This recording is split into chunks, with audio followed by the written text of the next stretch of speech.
Morning. এখন সকালবেলা বাজে 7:56। আজকে স্কুলে যাচ্ছি, বাট আজকে বাচ্চাদের ছুটি, আমাদের একটা ট্রেনিং আছে, তো সেটা পুরোপুরি চলবে একদম বিকালবেলা 5টা 5:30 অবধি। তো অ্যাকচুয়ালি এখন গণেশ পুজো, আর এখানে আই হোপ ইন্ডিয়ার ডেটেই পুজোটা হচ্ছে 27th to 31st of August। তো আজকে ভাবছি, আজকে হলো 29, তাই না? আজকে 29, তো ভাবছি যে আজকে দিনটাই আছে যাওয়ার মতো। তো ভাবছি যে আজকে স্কুল থেকে বেরিয়ে তারপরে যাবো। এই বেরোলাম স্কুল থেকে, এখন স্কুলেই আজকে রেডি হয়ে গেলাম, কেন কি যেতে হলে বাড়ির থেকে প্রায় 30 মিনিটস দূর, 30 to 40 মিনিটস। তো দ্রোণাকে ওটাই বলেছিলাম যে বাচ্চাদেরকে নিয়ে চলে আসবে, আমি স্কুল থেকে বেরিয়ে রেডি হয়ে যাব আর একসাথে বেরিয়ে যাব। এই যে দ্রোণা আর সানভি রেডি, জয়ী ওখানে বসে আছে কার সিটে। পুজোটা অনেকটাই বড় হয়, মানে যেটা বলে যে নিউ জার্সির সব থেকে বড় গণেশ চতুর্থী ওখানে হয়। আগের বছরে গেছিলাম। আর আরও ইন্টারেস্টিং ব্যাপার হয় কি, গেলে দেখাবো সেগুলো, যে ছোট ছোট কিছু ইন্ডিয়ান স্টলসও থাকে, খাবার দাবার জিনিসপত্র, মানে সেগুলো খুব ইন্টারেস্টিং। আর হয় না, দেশের একটা জিনিস দেখলে যে মানুষের একটা আনন্দ হয় মনে, ওটাই হলো বড় ব্যাপার। তো আবার ওখানে গিয়ে দেখা হবে, আর তখন আমার পুরো আউটফিটটাও দেখা। পৌঁছে গেলাম আমরা উডব্রিজ মল, আর ঠিক আপনাকে যেরকম প্রমিস করেছিলাম আউটফিটটা দেখানোর, এটাই আমি আর সানভি আজকে পরেছি। আমার আউটফিট আর সানভির আউটফিট দুটোই ইন্ডিয়ার থেকে আনা। যদি আপনার এর মধ্যে থেকে কোনোটাও পছন্দ হয়ে থাকে, আমাকে কমেন্টে লিখে নিশ্চয়ই জানাবেন, লিঙ্কগুলো আমি পোস্ট করে দেব। দেখেছেন, কথা বলতে বলতে প্যান্ডেল অবধি চলেই এলাম। প্যান্ডেলটা দেখে ঠিক ইন্ডিয়ার কথাই মনে পড়ছে। এরকমই প্যান্ডেল হপিং করতাম ছোটোবেলায় দুর্গাপুজোর সময়। গণেশ পুজো সেরকম একটা বড় করে আমাদের ছোটোবেলায় সেরকম চোখে পড়েনি, বা যতটা টিভিতে দেখেছি মুম্বাইয়ের গণেশ পুজো খুব বিখ্যাত। আজকে জানেন, নিউ জার্সির গণেশ পুজোতে এসেই একটা ঠিক মুম্বাই মুম্বাই ফিল হচ্ছে। আর পুজো মানে তো শুধু পুজোই না, বলুন, কত আনন্দ, মজা, এক রকমের লোক দেখা, নিজের মতো মানুষ খুঁজে পাওয়া, আরও না জানি কত কি।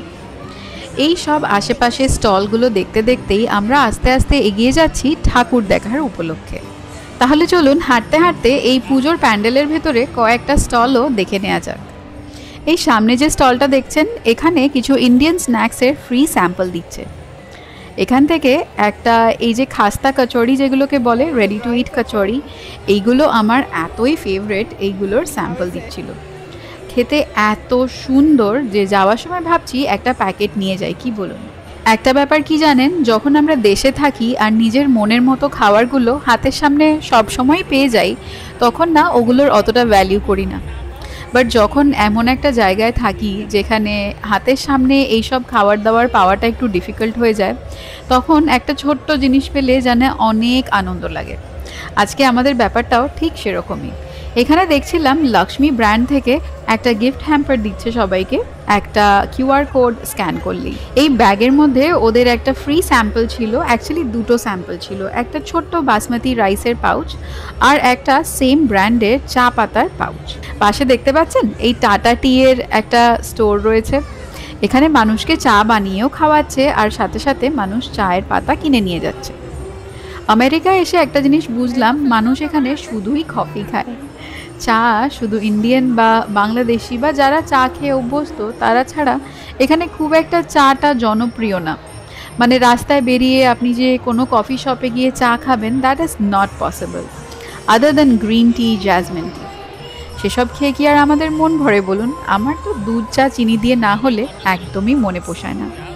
চলুন, এত কথা বলতে বলতে পুরো ডিরেক্টলি চলে এলাম গণপতি বাপ্পার কাছে। মূর্তিটা কি অপূর্ব সুন্দর না? আর ব্যাকগ্রাউন্ডটার সাথে এত সুন্দর ম্যাচ হয়েছে। মানুষের ভিড় দেখুন, এত মানুষ একটা অন্য দিক দিয়ে লাইন দিয়ে দাঁড়িয়ে আছে সেখানে পুজো দেবে বলে। জানেন, বিদেশে এরকমই একটা অনুষ্ঠান আমাদেরকে একসাথে একই সুতোর মধ্যে বেঁধে রাখে। এরকম একটা পুজো যখন সামনে আসে, তখন আমরা সবাই বন্ধুরা মিলে প্ল্যান করি, একসাথে যাব, ইন্ডিয়ান অ্যাটায়ার পরবো। সবাই সারা বছর ঠিক যেরকম থাকি ওরকম না হয়ে একটু অন্যরকম সেজে গুজে একটু অন্যরকম খাওয়া দাওয়া করব।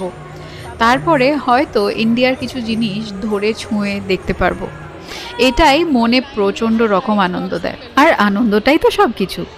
যাই হোক, কথা বলতে বলতে চলে এলাম এবার দোকানপাটের দিকে। সামনে যে কুর্তিগুলো দেখছেন, এগুলো অ্যারাউন্ড $15 পার পিস। দামটা খুব একটা খারাপ না, তবে যারা প্রায় দিনই সালোয়ার কুর্তি পরে থাকেন তাদের জন্য বেশ ভালো। চলুন আগে দেখি কি আছে। বাহ, এই স্টলটা তো খুব দারুণ। লেহেঙ্গা, চোলি, তার সাথে ম্যাচিং ওড়না, জুয়েলারিজ, অনেক কিছু রয়েছে। চলুন একটু কাছে গিয়ে দেখা যাক। জানেন, এসব জিনিস দেখলেই ইচ্ছে করে দেখতেই থাকি আর কিছু না কিছু একটা কিনে নিয়ে যাই। আর স্পেশালি যখন আমি ইউএসএতে এরকম ছোট ছোট ইন্ডিয়ান স্টল দেখি, তখন মনে হয় আমি হয়তো একটা জিনিস কিনলে এই স্টোরটাকে সাপোর্ট করা হবে। কেন কি এখানে এসব কেনার মানুষ অনেকই কম।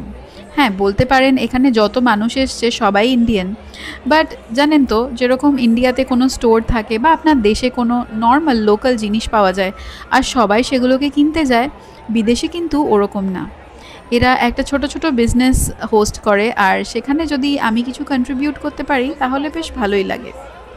এই টিপের পাতাটা দেখুন, আমি মোটামুটি ইন্ডিয়ান অ্যাটায়ার পরলে টিপ পরেই থাকি। এই পুরো টিপের পাতাটা বলছে $10। খারাপ না, অনেকগুলো পাতা আছে।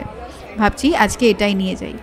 যদিও বা একটা একটু ছোট সাইজ খুঁজছি, কিন্তু ভাবছি বেশ স্টোন দিয়ে সুন্দর লাগছে, আজকে এই টিপের পাতাটাই এখান থেকে নিই। আপনাদের এটা কেমন লাগলো আমাকে লিখে জানাতে একদম ভুলবেন না কিন্তু। আর যতক্ষণে আমি দোকানের জিনিসগুলো আরও ঝটপট করে দেখে নিই, আপনি আমার চ্যানেলটাকে সাবস্ক্রাইব করে নিন আর আমাকে কমেন্টে লিখে জানান আপনি কোথা থেকে আমার ভিডিওটা দেখছেন। চলুন তাহলে দেখি আর আশেপাশে কি দোকান আছে। এখানে যতক্ষণ দাঁড়িয়ে থাকবো দাঁড়িয়ে থাকতেই ইচ্ছে করবে। আমি জানেন আগের বছরগুলোতেও এসে একটা কথা বুঝলাম যে এখানে হয়তো একই রকম দোকানগুলো প্রত্যেক বছরে আসে, কিন্তু প্রত্যেক বছরে বেশ নতুন নতুন জিনিস নিয়ে আসে। পাশের দোকানটা দেখুন, এখানে শাড়ি বিক্রি হচ্ছে। ভেবেছি পুজোর সময় শাড়ি তো কিনবো, কিন্তু এখানে ঢোকার আর সাহস করলাম না। কেন কি হয়তো দামগুলো একটু বেশি হবে। যাই হোক, পুরোটাই আমার মনের পার্সপেক্টিভ।